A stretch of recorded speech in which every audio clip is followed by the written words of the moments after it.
Hello, and welcome to my new abode, where I'll be for the next 9 months doing school.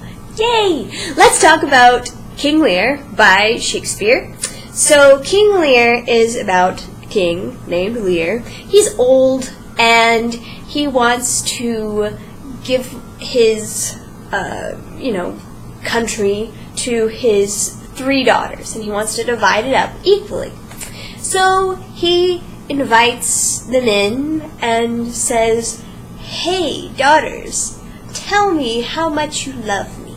And the first daughter's like, "Oh, I love you so much, more than anything else." And then the second daughter's like, "Oh, there is nothing else that I love besides you. I would rather have you more than air." And the youngest daughter, Cordelia, is like, "You guys are crazy." So she says, "Dad, they're just flattering you.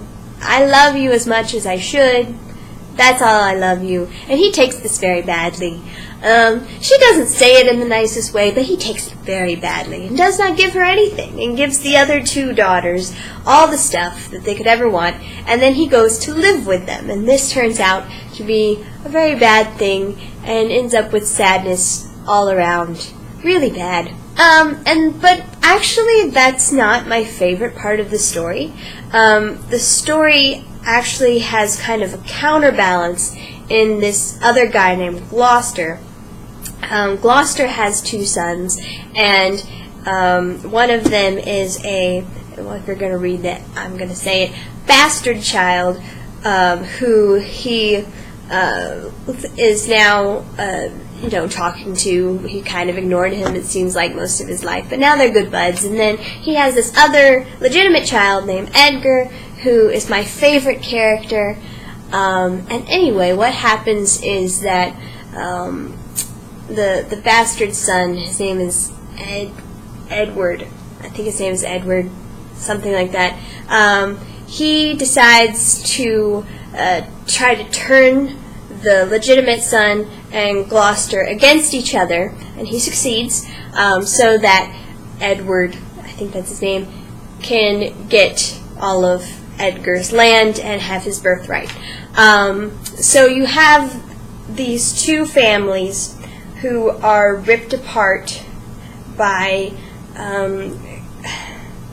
their children turning against the father and thinking only of themselves, but also because of the father being foolish and not paying attention to what's actually going on.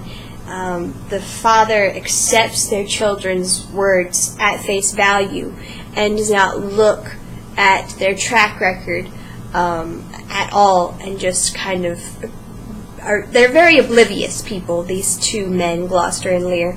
And so it ends up in tragedy for everyone, basically, because it's Shakespeare. So why do I like this? I like it because I like how the characters learn. I like that they progress. I like that they move forward. And even though it's too late because it is a tragedy, they do figure out that they made a mistake. And I really appreciate that, especially with the old, because the 2 people that are learning are the old men. And you kind of think, oh, people are set in their ways by then. They can't learn, they can't grow. And I like to see that, at least in fiction, they can. I'm not sure if that reflects real life, but in fiction they can. I really appreciate that. The characters are compelling. There's a lot going on. And especially the 2 kind of evil sisters, Goneril and Regan,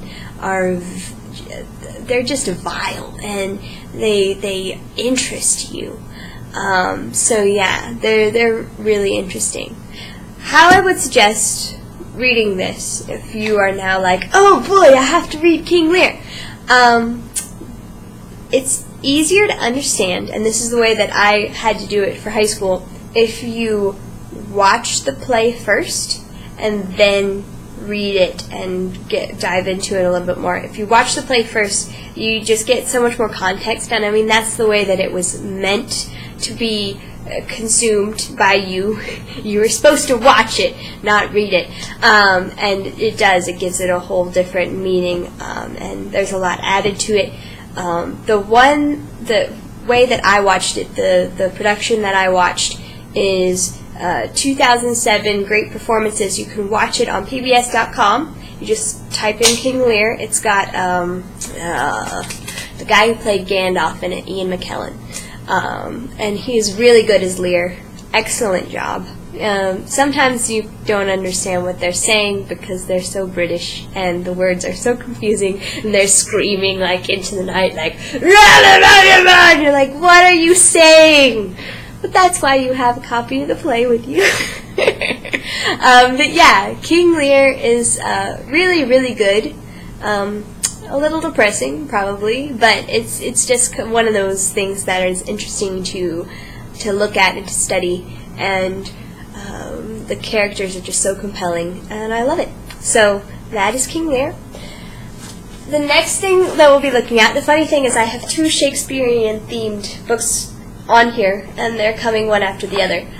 So we have this one by Shakespeare, and then we're going to have this one, which is about Shakespeare, King of Shadows, and I will see you next time with that one. Bye-bye.